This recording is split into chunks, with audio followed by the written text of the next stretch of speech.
Halo semuanya guys, kembali lagi sama gue Aldo di channel ini. Dan hari ini gue pengen bahas sebuah hal yang lagi happening lagi. Yaitu adalah Paris lagi guys. Karena kemarin kita udah sempet ngomongin tikus ya, ini kartnya di atas ya. Kalau mau lihat Paris dilanda tikus ya. Jadi memang intinya dari minggu lalu nih, Paris ini lagi dilanda keramaian luar biasa. Dan bisa dibilang cukup parah gitu kalau ngomongin kerusuhannya. Dan alasan kenapa ini kerusuhan bisa kejadian tuh karena sebenarnya ada satu cowok yang disikat sama polisi waktu dia mau kabur pakai mobil. Jadi ceritanya tuh si anak cowok ini tuh nggak punya SIM, terus pas mau ditilang itu dia tiba-tiba kabur dan akhirnya disikat sama polisi Prancis sampai akhirnya meninggal di tempat, guys. Nah, gimana cerita sebenarnya dan seberapa parah kerusuhan Paris kali ini? Mari kita bahas. Tapi setidaknya kita bersyukur bahwa setiap kita buka kaca pas kita tangkep ya cuman nanya SIM STNK-nya di mana gitu ya. Nggak sampai kayak gini ya. Let's begin the case, guys. Myself, I waited still for a glimmer to arrive. I know it will. Oke, jadi satu minggu terakhir dari tanggal 27 Juni 2023 itu Paris dan keseluruhan Prancis tuh lagi ngalamin kerusuhan karena ada insiden penembakan seorang laki-laki 17 tahun namanya Nahel Merzouk atau Nahel Merzouk gitu ya. Yang adalah warga Prancis keturunan Algeria dan Maroko.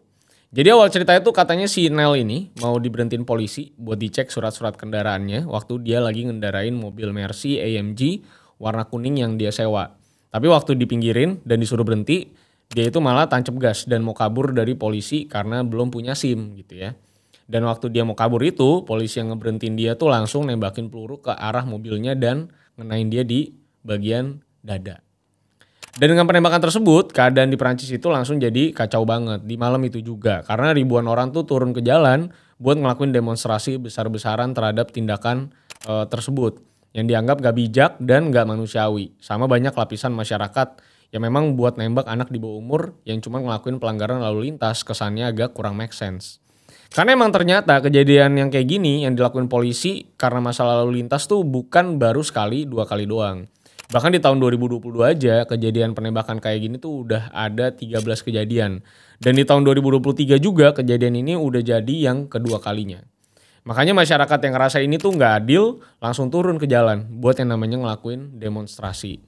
Selain itu kejadian ini juga semakin gede setelah video penodongan senjata oleh polisi Prancis itu kesebar juga di internet. Jadi benar-benar jelas dan lu pada juga bisa nonton langsung itu kejadiannya kayak gimana dan seberapa ngerinya keadaan waktu itu. Nah, tapi apa sebenarnya alasan buat polisi itu ngelakuin aksi yang cukup ekstrim ini? Dan jawabannya itu ada di keterangan pihak kepolisian yang ngaku kalau tindakan ini tuh bisa terjadi karena memang polisi itu punya license to fire alias hak buat nembak di situasi tertentu. Situasinya apa? Intinya kepolisian tuh boleh nembak pelanggar lalu lintas kalau misalnya mereka ngebahayain pengguna jalan lain. Atau juga ngebahayain polisi yang ngeberhentiin mereka. Jadi kalau misalkan kalau sampai-sampai ugal-ugalan dan nolak buat diberhentiin, mereka boleh nembakin senjata ke arah si pelanggar. Makanya kejadian seperti ini itu bisa kejadian belasan kali dalam 1 tahun karena mereka punya izinnya. Nah, tapi pernyataan polisi kali ini soal si Nel ini yang berpotensi buat ngebahayain orang tuh jadi perdebatan yang cukup gila di banyak pihak. Karena kalau pernyataan polisi bilang si Nel itu ngebahayain banyak orang, tapi di video yang beredar dari agensi AFP News itu nunjukin kalau pihak kepolisian tuh dari awal udah yang namanya ngeluarin senjata ke arah si Nel. Dan ada juga suara ancaman tembakan waktu si polisi itu lagi nodongin senjata. Makanya masalah penyelewengan keterangan polisi ini juga dibawa ke jalur hukum sama keluarganya si Nel buat ditindaklanjutin. Karena kan secara logis kalau emang yang di video itu benar dan udah ngegambarin keseluruhan dari kejadiannya, rasanya ya pasti anak 17 tahun juga ada insting buat mendingan kabur dibandingin turun dari polisi lagi. Dibandingkan turun dari mobil dong. Apalagi dia kan juga cukup minoritas ya karena blasteran ya. Gue kalau jadi gue kabur, gue takut gitu ya.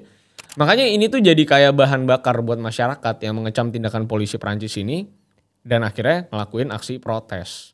Apalagi yang jadi korban tuh adalah anak di bawah umur bisa dibilang. Nah, tapi demonstrasi atau aksi protes yang dilakukan masyarakat Prancis ini juga sebenarnya cukup sulit buat diatur karena mereka itu nggak tertib dan nggak sedikit juga yang ngelakuin pelanggaran etika demonstrasi di Prancis. Awalnya itu sebenarnya cukup lumrah dan nggak terlalu gimana-gimana pelanggarannya. Kayak cuma sekedar nyalain api dan ngebakar ban doang gitu ya. Kayak yang kejadian di kota Rennes tanggal 27 Juni malam. Nah tapi makin lama aksi protes ini tuh makin gak kebendung dan mulai terjadi kekerasan. Karena dari yang tadinya sekedar nyalain api doang, mereka tuh jadi mulai ngelemparin batu ke petugas damkar yang mau matiin api tersebut. Sampai akhirnya rombongan 300 orang demonstran yang ada di sana harus akhirnya dibubarin sama pihak kepolisian. Dan gak cuma dari hal tadi doang, isu ini juga tambah gede lagi setelah Kylian Mbappe itu nge-tweet soal kejadian penembakan ini, si TMNT ini. Dan ya jelas karena si Mbappe juga bagian dari orang-orang kulit hitam yang ada di Prancis. Tweet ini meledak dan narik simpati orang-orang Prancis, terutama masyarakat minoritas non-kulit putih. Karena kan banyak juga imigran non-kulit putih yang menetap di Prancis. Dan gak sedikit juga dari kelompok minoritas yang ngerasa jadi insecure sama sikap polisi Prancis yang mereka anggap rasis ke warga non-kulit putih di sana, which is sangat banyak jumlahnya sebenarnya. Dan tindakan polisi yang dianggap gak manusiawi sama banyak lapisan masyarakat di Prancis ini juga dapat support dari Gerald Darmanin, Menteri Dalam Negeri Prancis, yang bilang lewat Twitternya kalau tindakan polisi itu sangat gak bisa diterima dan sangat hina katanya. Dan dia juga bakal ngebawa kepolisian Prancis ke jalur hukum buat kejadian ini. Makanya 2 tweet orang besar di Prancis ini ngebuat masyarakat yang turun ke jalan itu makin banyak dan ngerasa didukung habis-habisan. Apalagi selain 2 orang ini, juga emaknya si Nel sendiri itu bikin video di sosmed buat ngajak masyarakat yang merasa tertindas buat turun ke jalan juga. Buat minta keadilan sama pemerintah. Terutama di bagian license to fire yang rasanya disalahgunakan sama kepolisian Prancis. Yang akhirnya menimbulkan kisah-kisah seperti ini. Tapi seiring berjalannya ini protes, semakin hari tuh ini demonstrasi mulai berubah jadi kerusuhan. Kayak yang terjadi di Prancis tahun 2005, di mana banyak anak muda turun ke jalan dan ngelakuin banyak pembakaran fasilitas umum, kendaraan masyarakat, dan juga pembakaran gedung-gedung yang ada di jalanan. Bahkan di antara gedung-gedung yang terbakar di kerusuhan Prancis kali ini, itu ada juga yang nyimpen data-data penting kayak data-data bank dan juga perusahaan asuransi di Prancis, itu semuanya dibakar. Makanya akhirnya ini jadi concern besar Emmanuel Macron, Presiden Prancis yang menjabat di rezim yang sekarang ini. Presiden Macron tuh langsung bikin press conference yang ngasih statement kalau kematian si Nel ini itu nggak bisa dibenarkan sama sekali. Apalagi dia juga kan masih muda banget umurnya. Dan dia juga ngasih tahu ke orang tua di Prancis buat nyuruh anak mereka tetap stay di rumah selama masa kerusuhan ini. Karena kan ini lagi liburan sekolah, jadi takutnya pada ikut-ikutan turun ke jalan dan malah beresiko buat keselamatan mereka. Tapi aksi protes yang jadi kerusuhan ini tuh bisa dibilang gak mereda setelah dikasih statement kayak gitu sama presiden mereka. Karena tentunya tidak memuaskan ya. Karena per hari Jumat tanggal 30 Juni kemarin aja udah ada 1.300 peserta kerusuhan yang ditangkap. Dan cekcok di tanggal segitu tuh ada di puncak-puncaknya. Sampai ada adu gas air mata dan petasan antara pihak kepolisian sama massa yang turun ke jalan. Dan kerusuhan ini juga makin diperparah lagi, gak cuman sama tembakan-tembakan petasan dari arah massa, tapi juga karena penjarahan-penjarahan toko-toko elektronik dan toko-toko lain yang ada di sana. Apalagi nih fashion country gitu ya, banyak barang branded yang disikat kali ya. Jadi udah bener-bener kerusuhan lah kemarin itu, karena mayoritas toko yang mereka lewatin tuh semuanya dijarah men, aji mumpung lah bisa dibilang. Dan fasilitas umum itu juga udah ludes semua ya, pada dibakar, dirusak semua. Jadi di titik ini tuh udah bukan jadi aksi protes dan minta keadilan lagi untuk kasusnya si Nel. Tapi ya udah ditunggangi sama oknum-oknum kerusuhan yang nggak ngejar keadilan lagi sebenarnya. Tapi lebih kepada ingin mungkin menggulingkan pemerintahan gitu ya. Dan balik lagi ke anjuran Presiden Prancis yang nyuruh orang tua buat ngejagain anaknya biar tetap di rumah. Dari hasil laporan lapangan dan penangkapan yang dilakukan kepolisian itu ngejawab kalau anjuran Presiden ini gak diindahkan sama sekali sama banyak orang di Prancis. Khususnya orang tua ini. Karena dari ribuan demonstran yang turun ke jalan ini, sepertiga dari mereka yang ketangkep itu ternyata usianya ada di sekitar 17 tahun. Dan mayoritas juga itu datang dari keluarga kelas pekerja, yang emang secara ekonomi juga di bawah rata-rata dan tinggal di daerah-daerah pinggiran. Karena paling gampang adalah menyulut emosi manusia-manusia yang mungkin ekonominya memang agak di tengah-tengah gitu ya. Karena kan mereka mungkin pengen hidup lebih makmur gitu ya. Jadi kesempatan ini dipakai sama mereka gitu biasanya. Karena gampang lah, karena ya itulah orang kalau perut lapar disuruh apa yang penting demi makan bisa. Ini pasti dibayar-bayar dikit-dikit juga gitu. Makanya Presiden Macron tuh bikin press conference lagi di tanggal 30 Juni. Yang negasin lagi ke orang tua kalau memang mereka tuh harus benar-benar bisa ngejaga anak-anaknya. Karena pemerintah sendiri kan gak bisa sampai ngatur kehidupan keluarga masyarakatnya ya. Walaupun ya si Presiden Macron ini juga sempat nambah-nambahin statement-statementnya kalau anak-anak itu bisa aja ikutan turun ke jalan dan ngelakuin kekerasan karena main game ya. yang agak kurang masuk akal sebenarnya untuk masalah statement ini. Dan usaha peredaan kerusuhan ini juga akhirnya ngasilin hal positif di hari Minggu setelah mayor-mayor arondisemen daerah Paris itu ngasih anjuran ke masyarakatnya supaya nggak ngelakuin kekerasan di aksi protes kali ini. Yang kemudian dilanjutin sama keluarga Sinel yang minta masyarakat buat berhenti ngelakuin kekerasan dan pelanggaran aturan yang sebenarnya nggak ada hubungannya sama kasus anaknya. Karena mereka yang awalnya minta bantuan masyarakat buat turun ke jalan, itu juga jadi ngerasa kalau orang-orang yang di jalan tuh udah bukan pihak yang mau minta keadilan untuk kasus anaknya lagi. Tapi ya sebenarnya emang mau ngerusuh aja. Apalagi kondisi pasca kejadian juga kan bisa ngebuat kelompok minoritas itu makin dipandang sebelah mata kalau malah ngerusuh kayak gini. Makanya dikonotasikan ada yang nunggangin yang namanya kerusuhan ini. Nah tapi sebelum para mayor atau wali kota arondisemen di Paris buka suara, beberapa belas jam sebelumnya itu ada kejadian yang cukup parah juga terjadi. Dan korbannya adalah Vincent Jeanbrun, wali kota Le Ros yang rumahnya diserang sama para oknum demonstran ini. Jadi di jam setengah 2 subuh hari Minggu tanggal 2 Juli kemarin tuh rumah mayor Vincent ini didatengin massa. Dan pagar rumahnya tuh sampai dijebolin pakai mobil demonstran, ditabrak. Dan setelah berhasil masuk ke halaman depan rumahnya, para oknum ini tuh langsung ngebakar mobil tersebut dan nembakin petasan ke arah rumahnya. Di kejadian ini sebenarnya Mayor Vincentnya sendiri nggak lagi di rumah, tapi istri dan 2 anaknya yang masih umur 5 dan 7 itu ada di dalam. Kalau ditembakin petasan kan disangka tahun baru ya. Walaupun beruntungnya mereka itu bisa kabur lewat halaman belakang. Istrinya itu ngalamin patah tulang kering dan 1 anaknya juga ngalamin luka-luka. Makanya nggak heran buat keluarga Sinel ini akhirnya berubah pikiran juga. Dari yang tadinya minta bantuan orang-orang buat turun ke jalan, jadi akhirnya nyuruh mereka buat berhenti ngelakuin kekerasan di aksi protesnya yang udah mulai nggak inline sama keresahannya dia gitu. Nah, tapi isu ini nggak berhenti sampai di aksi protes yang udah mulai reda ini. Karena ternyata ada pihak kontra lain yang ngebela kepolisian. Yang salah satunya itu adalah Menteri Dalam Negeri Prancis sendiri. Yang sebelumnya nge-tweet soal aksi kepolisian itu hina dan nggak bisa diterima. Karena setelah aksi protes itu mulai bermunculan dan jadi rusuh, Menteri Gerald Darmanin itu ternyata ngapus tweet sebelumnya dan nge-tweet bravo buat para polisi yang tegas. Dan menurut dia yang salah di kasus ini tuh orang tua si korban penembakan yang gak bisa ngasih edukasi secara benar ke anaknya yang belum punya SIM tapi malah bawa mobil sendiri.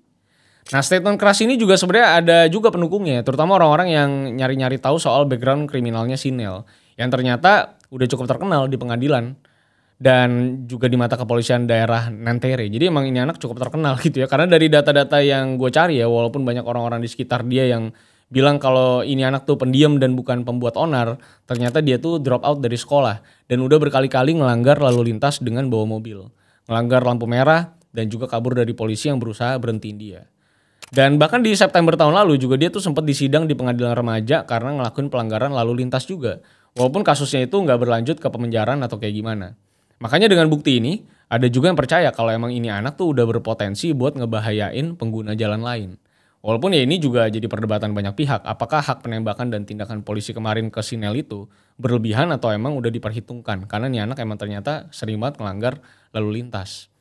Dan untuk kerusuhannya sendiri, jumlah yang turun ke jalan itu mulai berkurang lah bisa dikatakan sekarang. Dan dari data CNN yang didapat dari Kementerian Dalam Negeri Prancis, ada lebih dari 3.000 orang yang ditangkap di weekend kemarin karena kerusuhan ini.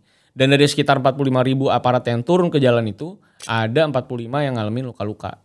Gedung-gedung yang dibakar juga jumlahnya ada 70 dan untuk kendaraan pribadi yang dibakar sama oknum-oknum ini tuh ada sekitar 2.000 kendaraan. Jadi emang banyak banget kerusakan yang terjadi karena kerusuhan kali ini. Walaupun beruntungnya Damkar Prancis itu bisa gercep ya untuk bisa ngeredain banyaknya kebakaran di sana. Beberapa penggalangan dana buat nge-support keluarga Sinel ini juga udah sampai 740 ribu euro atau sekitar 13 miliar rupiah lebih lah. Dan ya jelas duitnya ini pasti selain buat ngebantu hidup sehari-hari, pasti ini juga ngebantu ibunya Sinel buat ngejalanin persidangan dan bayarin itu. Atau pindah ke Indonesia lah, karena 13 miliar bisa beli rumah hook di komplek elit ya. Karena ternyata memang ibunya Sinel ini juga adalah single parent dan Sinelnya itu juga anak dia satu-satu. Jadi cukup terpukul lah. Karena kan biasanya sandwich generation ya dia harus ngebiayain ibunya. Dan dengan hilangnya Sinel ini ya harapan dia Sirna nih dia bakal tinggal sendiri hidupnya sampai tua nanti gitu pasti kan. Atau cari suami baru.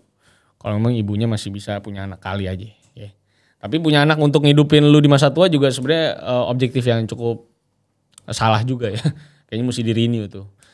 Tapi itu dia sebuah kerusuhan yang besar sekali terjadi hanya karena sebuah kasus yang nggak bisa dibilang sederhana juga. Tapi sebenarnya nggak ada hubungannya gitu menurut gua. Karena ini dibawa ke persidangan aja cukup demonstrasi yang cukup besar oke. Tapi kalau ngerusuin menurut gua emang selalu aja kejadian. Jadi emang bukan terjadi aja di negara kita juga ya. Di beberapa kondisi. Tapi memang di negara maju pun kalau memang ada penunggangan politik pasti terjadi yang kayak gini nih. Karena memang tujuannya adalah untuk menggulingkan suatu hal pasti gitu ya. Dengan memanfaatkan kondisi yang ada. Nah, gimana tanggapan kalian terkait dengan kasus kali ini? Silahkan drop di kolom komentar. Mari kita berdiskusi secara tidak sehat, lebih seru katanya. Jadi terima kasih sudah nonton sampai akhir. Sampai jumpa di kasus-kasus selanjutnya. Karena masih banyak kasus menarik yang bisa kita bahas. So, see you on the next case guys. I lost myself. I waited still